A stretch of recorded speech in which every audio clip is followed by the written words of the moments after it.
your host, Samantha Stone, and I'm thrilled to continue our election series. You see a different background from me today because there is a wasp in my office, and we don't want to spend the whole interview looking for where that wasp is. So you get a little bit different background. I'm in my dining room.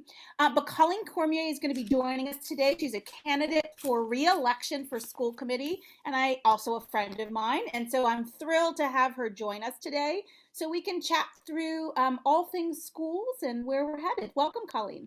How you doing, Samantha? Good. I'm so glad that you're joining us this morning. Thanks for popping over to us. It looks like you're in your sort of front living room area as well. So we're both comfortable this morning. Exactly. I wanted to talk a little bit about this last year. So very early in your term at school committee, you got thrown in, as everybody did, into a pandemic. And that probably accelerated a whole bunch of learning for you and probably changing things that you thought we might be focusing on and such. So tell us a little bit what it's been like to be thrown into this first term and have such a dramatic set of challenges to face. Yeah, so I was about 2 months into my 2-year term when the schools shut down, and then everything was sort of on pause, and then we came back with the Zoom meetings. So one of the good things that came of that was right before the pandemic, actually the week that we shut down, Jen Judkins, the IT director, came in and had a proposal to have a one-to-one device district. And well, that moved along a lot faster than we planned. And so now we are, working with that. Everybody was able last year to take the device home and to school, or if they were at home.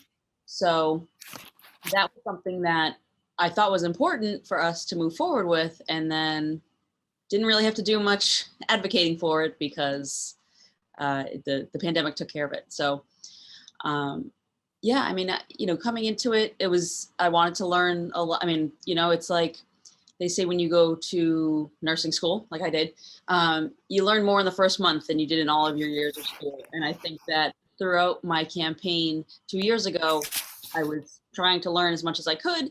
And I feel like once I got into it, there was just so much more that was coming at me, and it was really good. It was a great learning experience.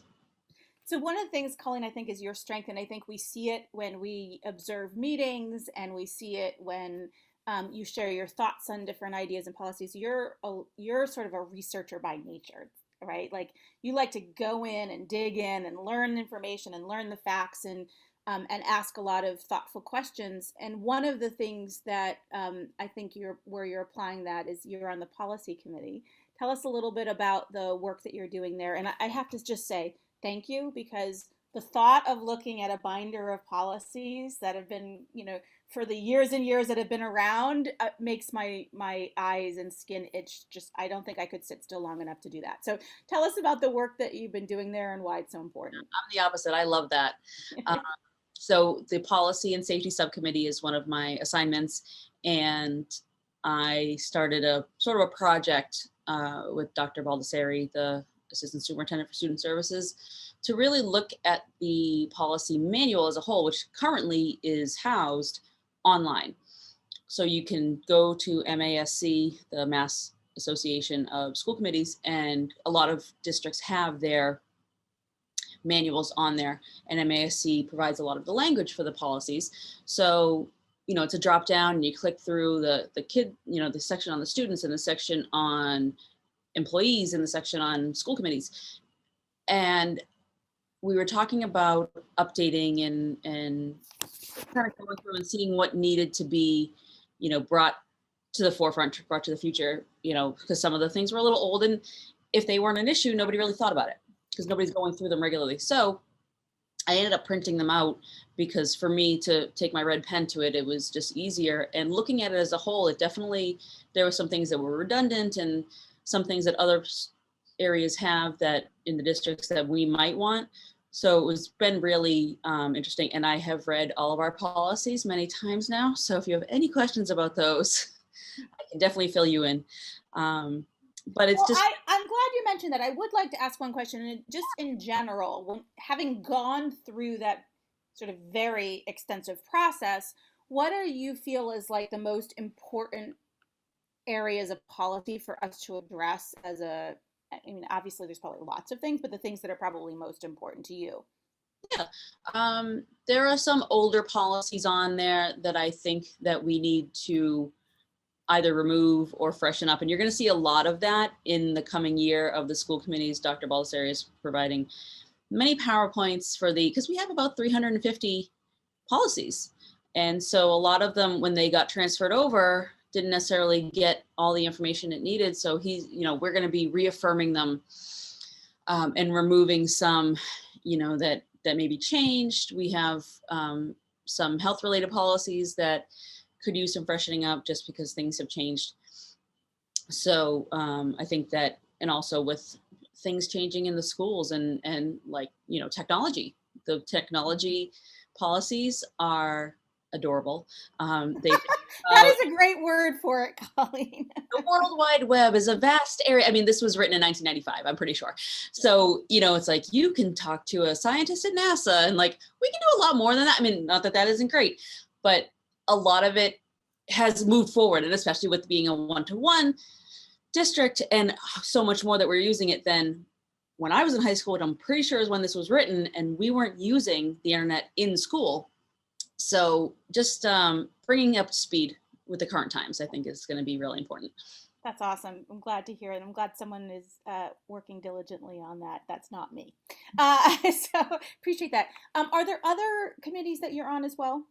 Yep. So I'm also on the Personnel Subcommittee, which obviously handles, hiring, anything that the school committee needs to approve as far as job listings and job descriptions. And then I'm the chair of the Student Services and Achievement Subcommittee, which handles basically, in the schools you have finance, you have policy, you have curriculum, and then everything else kind of falls under student services. So a big part of it is special ed. So Maureen Ryan, the director of special ed, is in attendance at my subcommittee. And then Dr. Baldessari, who's, again, assistant superintendent of student services, pulls up everything else. A lot of social emotional things. We talk about Adriana Mendez Sheldon and her work as the family and community engagement liaison. We have usually someone from CPAC comes to fill us in on what they've been up to, what their meetings, what they have coming up.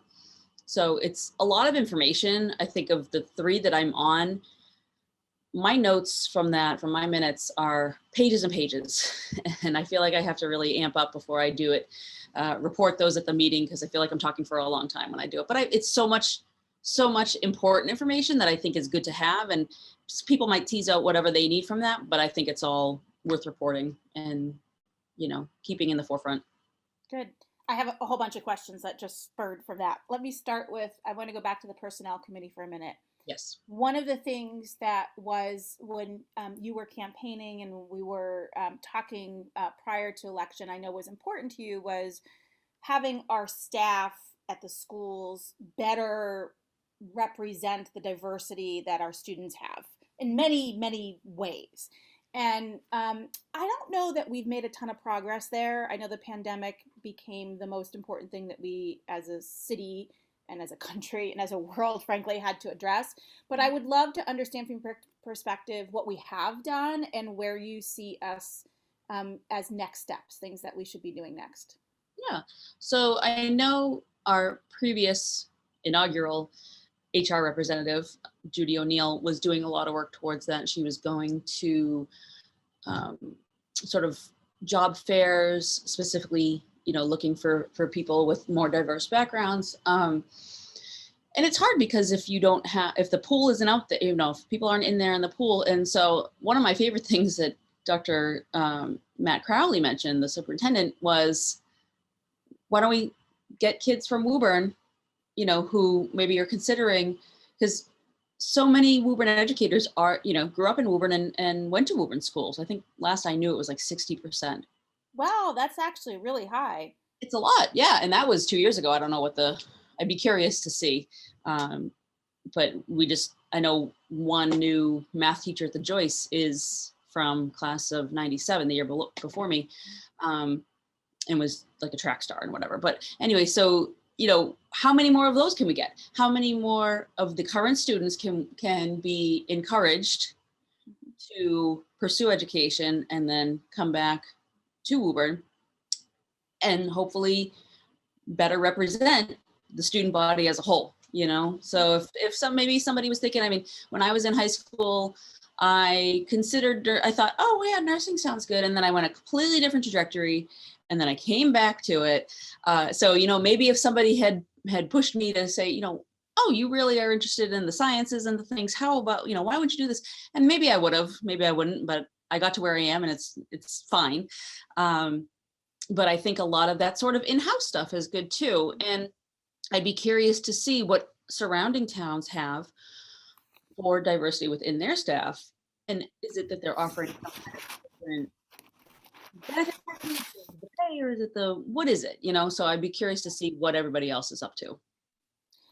Let's talk about nursing. Something as a nurse you have probably more knowledge on directly than most of us have.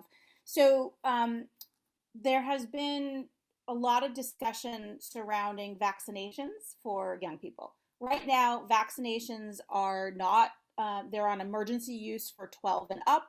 There is no vaccine for under 12, although that is certainly in development and heavily being tested right now. I want us to sort of take the crystal ball out and let's imagine the time when that testing has been completed and the FDA says, yes, it is safe to roll out to those who are under 12 and it's fully approved, right? So not sort of an interim state. My hope is our school committee will not have to make any of these kinds of decisions at the state or level will decide things. But we have seen from things like masking that it doesn't always align to our schedules and calendars. As a nurse and a school committee member, what are your thoughts about in that scenario when that happens? Would you support vaccinating a vaccine requirement like other vaccines that we require for students already? I think we require measles. There's a handful of them. I also, just for those who are listening, let's assume for the moment there is always the ability to get an exemption for religious reasons or for medical reasons. So I'm going to try and take sort of as many factors off the plate as I can for you. But I'd love to get your take on what you would support and kind of how you would think about answering that question. Yeah, so just like it's not a simple question and it's not a simple answer. Yeah, that was the longest question I've ever asked in the history of today in Woburn, I think. Yeah, and as you're, as I'm formulating my answer, I'm like, you know what, it's probably going to be twice as long. But, so yes, so first of all, yes, the Pfizer vaccine has been fully FDA approved. Of course, the emergency use authorization is granted as an approval. Maybe they're not done with all of the testing, but it is technically approved. I mean, I know people kind of use that as a sticking point. So Pfizer now for 12 and up has been approved completely by the FDA. The Woburn Public Schools and the city are offering vaccine clinics that I got an email about this morning. So I'm going to share with you for those who want the vaccine next Monday. So Monday, 8:30, Tuesday, 8:31, and Wednesday, 9:1. There are at the Woburn High School auditorium, there are going to be vaccine clinics for those that want it, which is a nice opportunity to get at least one dose in before school starts, because then you have to wait 3 weeks for the second dose. And then of course, 2 weeks after that is when you're considered up to the immunity that we're looking for with the vaccine. So yeah, we do offer, we do require this. Massachusetts requires, and a lot of states require meningitis to, I don't want to say Tdap, but the tetanus, the MMR, the measles, mumps, rubella, so there's a lot of things that are already required. It's tough when you have something that is as new as this, and though the mRNA vaccines, at least that technology has been used for over a decade, it is scary for some people that, don't have a lot of faith in it. So that's one thing, I don't know, it's hard to say at this point. I think it'll be absolutely worth investigating. I think it will absolutely be worth looking into. But at this point, it's so hard to really say, I have a lot of trust in vaccines. I sort of peddle vaccines all day with my adolescents that I work with because I believe in it and because I think they work. even if, as we know, the coronavirus vaccines, it's not a silver bullet. It's not going to absolutely keep you from ever getting sick from it, but it sure helps. It's going to keep you from getting very sick, and more likely than not, it's going to keep you from being hospitalized. And if you're less symptomatic and less sick, you're going to ideally be less contagious and less likely to pass it on, which I think is a big part of this. I know that's been one of my concerns for the last 18 months, is how terrible I would feel if I had it, didn't know, and passed it on to somebody else. So, I think safe to say lots of things to consider. A lot of things to consider. Right. And this reminds me, I've been reading about the smallpox epidemic, because there's a lot of, sort of similar situations here. And there was, that was mandated for everybody. And a lot of people didn't like that back then, so it'll be interesting to see. I know some people did sue. I know Boston and Cambridge had a big outbreak, and so it was required, and they had to pay a fee. Now, I don't know how much people would care about paying a fee in that instance, but the fee still doesn't help with the public health concern that we have right now, which is trying to keep people healthy. So that's going to be, ideally, it's going to come from above us, because we need a level of government that can really enforce something like this, and whatever I can do to help everybody, whether it's understanding the vaccines or whatever it is, I think that's a big part of what I like to do with the school committee, is really help with the sort of health involved things. Right. Well, thank you for sharing your point of view on it. It's certainly a complex issue. I think right now the focus is on, as you've described, sort of summarizing, educating people so they understand what it is, so their questions are answered, because they do have legitimate questions, and certainly making it easy to have access to vaccines for those who want them, and those are there. So thank you for sharing that. I have way more questions than we have time for. So I'm going to move us on to a couple of other things. I want to talk about overall the attention for all of us, as we talked about before, was largely on pandemic response last year. We are not out of the pandemic. There still continues to be discussions like we're having around vaccines and testing and masking and all of those things. But we do have the opportunity. We have some additional funding that has come into us as a school. We're still, looking forward past pandemic mode. What are some of the priorities you have for school committee moving forward that you'd like to focus on? Yeah. So initially, while we're still in the pandemic and even post-pandemic, there's going to be a lot of catching up to do for these kids. There's going to be varying levels of, based on how they learned and what was available to them, whether they needed to be full remote. There's going to be a lot of catching up to do. So it's going to be interesting to see what kind of data we can catch this year for the kids, and then see how much they can improve and gain what they need over the next year. And then past the pandemic, which I say hopefully that there is a past, moving forward from that, I think a lot of what I've always, of course, been interested in mostly is the health and wellness of our students. So, we have, we need to reinstall the wellness committee, which was a thing before, but then kind of fizzled out. I think that's very important just to stay up, because nutrition is a science, health and wellness, they're sciences, and these things are changing all the time. And so when that health and wellness committee was in place, things were different. You could probably still eat trans fats, like things, so these things just kind of update. And so because of that, the policies and the way things are done in the schools regarding, lunch, vending machines, even the education, although I feel like because that's a curriculum, that's going to be a lot more up to date. Also, I think that what we offer within the schools, as far as, I would love to see, and I don't know who else is on board with this, like a clinic inside the high school, say with, some kind of collaboration with, whether it's MGH or Children's or whoever, who might want to come in using the same space and offer, vaccination clinics, strep testing, things like that, things that kids normally would be pulled out. Parents would have to come out of school. Turns out it's not strep, it's a virus. Okay, now you can go back to, and it's like things that the school nurses do so much. They do not have quiet days. But something that above there, whether it's a nurse practitioner or a physician's assistant that can come in and do a little bit more, just that we can do a little more comprehensive things on site, because some school, Chelsea High School has a partnership with MGH, and it's basically like going to the doctor. And so there's a lot of things that you can get done there without having to completely get taken out of school and disrupt a lot of things. So I would love to see that. And really, what there are going to be things that I don't know. Going into 2 years ago, Andrew Lipstead and I, one of the other candidates who was also new at the time, said, well, we're never going to have a year like this again, when we had all the budget issues. And so we spoke too soon. Who knows? It could be a good thing. I'm not to say that we're going to have some other kind of, whatever. I don't even want to think about what it could be, because clearly I don't know. But like, if something else, some other kind of, who knows what comes along, I think after this, we're going to be ready for it. We have innovated, and here I am speaking to you on Zoom. That would have happened 2 years ago.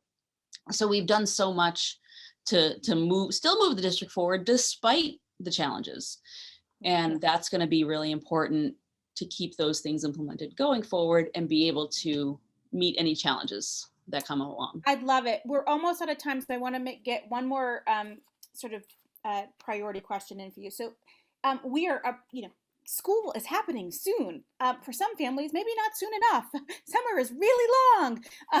And I know people are eager to get back to the classroom and do all that. But one of the things that I've observed and seen is lots of people asking me, is like, what times are the buses, especially new families, either they're moved or they're kindergartners, or maybe they didn't school last year because of the pandemic and they stayed remote.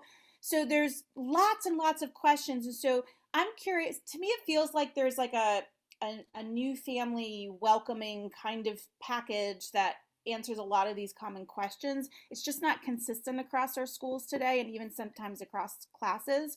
Is this something that you would support doing? And if so, who would be responsible for it? It's actually not clear to me. Yeah.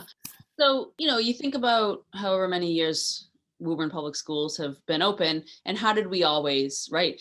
You would think now, because we have so much more communication and social media and technology, it would be easier to do that, but sometimes it's not. I see starting in September, you'll see the bus route post in the newspaper, and I don't know how many people, especially new to the city, are going to get that and are going to know. We've come a long way from posting the class lists on the window of the Kennedy to find out what class you were in, but there's still more. And I know a lot of people tend to go to the Facebook parent groups or the Woburn residents groups, say, hey, do you know, instead of calling the school, which I can understand absolutely sometimes is a little scary, like, I don't know who I'm supposed to talk to. I don't, so I absolutely understand that. And I think that's somewhere I absolutely would support that. And I think part of where that comes from is Adriana Mendez Sheldon, who's the Family and Community Engagement Liaison, and it's right there in her title. She also, this year, we added a part-time engagement liaison to her team. And, while she does so much outreach already, she is like a firecracker. Like I could talk about her all day. I love her. But the things that she is able to do and the people that she's able to collaborate with, she would be the one, I think, not to put more stuff on her plate, because she's got a lot going on. But there's a lot of opportunity there, and she has she's got everybody in her little, world there. So I think that she or her, I guess, part-time assistant would be perfectly positioned to make that happen. That's great. There's so much. If you've never been to schools, if you've never been to Massachusetts schools or United States schools, there's so many things that we could easily, and this is another one of my passions, is just organizing. So putting together, a real packet of things and having somebody that you can ask, because a lot of times people might not feel comfortable asking, but if you ask them, do you have any questions? Do you know where to get the bus? Then I think that's going to be a lot more, you're going to tease that out. Great. Well, thank you so much for your time, Colleen, and for catching us up. I'm going to let you go, but before I do that, one last thing. For those folks who want to stay connected to you, ask you follow-up questions, understand what you're doing in your campaign, what's the best place for them to get that information? Yeah, so my campaign email address is cmc4 FOR sc@gmail.com, and they'll put that up on the ticker there. Also, I have a Facebook page for my campaign, and it's CMC4SC, and you can either Google that, just Colleen Cormier. Awesome. And really, that's the easiest, quickest way to grab me anytime. You know, come to the school committee meetings. We can chat there too afterwards. I love when people, I mean, there's some meetings that have been full house and some have less. And I know obviously with the pandemic, it's hard, but I love to see people there and engaged and really interested in what's going on. That's great. Thank you again. And as always, Woburn, continue to take good care of each other.